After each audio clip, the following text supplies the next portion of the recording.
I was not expecting to be watching a period piece movie today, but this is a huge win for Netflix.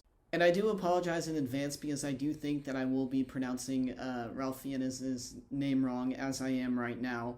But I will say that his character ages so well with his excavator role, in the fact that he does help Carey Mulligan's character uncover artifacts from these mounds that are all on Herbot land. And we don't know what these artifacts are going to be at the start of the film, but as we get into Act 1, or towards the end of Act 1 and into Act 2, we start to really know the history behind these lands. Hopefully, this will be the last time that I have to say his actual name, but Ralph Fiennes' character is played by Mr. Brown, and because of his age, there are already going into this new job, there are some restraints because of this. And the thing about that, though, is it doesn't seem to hold him back whatsoever.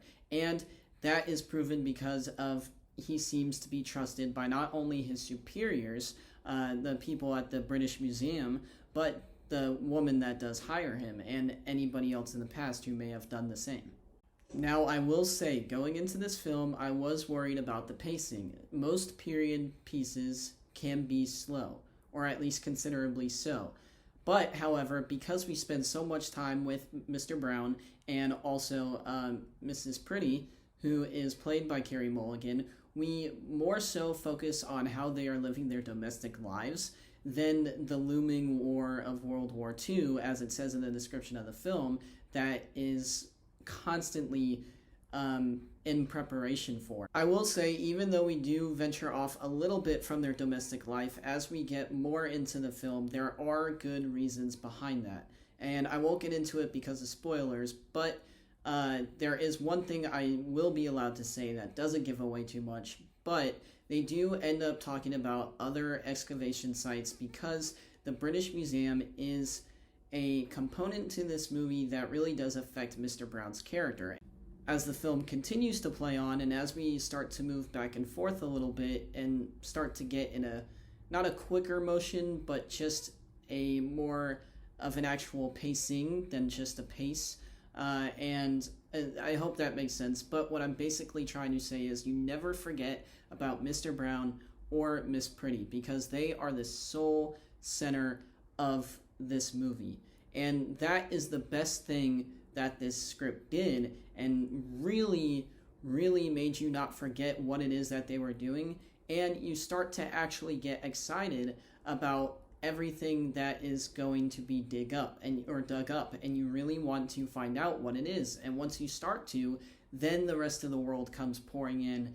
There is another relationship that you also get to see early on in the film, and that is the relationship between Mr. Brown and history itself, the actual subject. And you know that it is grounded into his work because that's what he's been doing his whole entire life. And so when people try to take that away from him, he's not backing down, and he won't even let himself back down.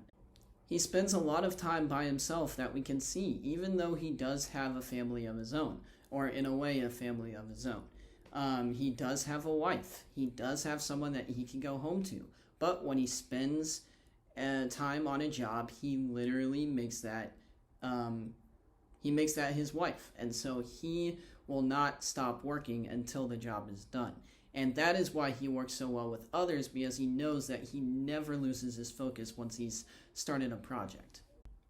Even though, to reiterate this part of the review, even though he does spend time by himself, what I love to see in this film, as it does come across, they really do start out on a professional relationship, a professional status. And towards the end of the film, you realize that it becomes more friendly and more personal. And I really, really loved getting to come to an understanding on why these characters do what they do. Once we really get into the thick of things, then the film no longer plays it safe, and it does expand a little bit further with not just their two main characters, but everyone who ends up helping them on this dig as well. And to me, it didn't ruin the film for me at all, or distract me whatsoever. I actually was very invested in a lot of the side plots, if you will call it. there's actually some pretty serious moments within this film, and for me, that is what made this a drama. At its core, it is a drama set in a period piece time where the war and the historical importance of this dig really needed to come together to play a bigger role in these characters' lives. This is definitely the highest rated film of the year for me so far. I know it's still very early on, and there is a lot that I still need to catch up on. However, I am confidently going to say that I am going to be giving The Dig on Netflix a 42% out of 100. And I am satisfied with that verdict as well. And I do recommend this historical piece, or period piece, my bad. And I do think it is very worth your time on Netflix. Do check it out. Don't really have any negatives for it. I guess I kind of only talked about the positives.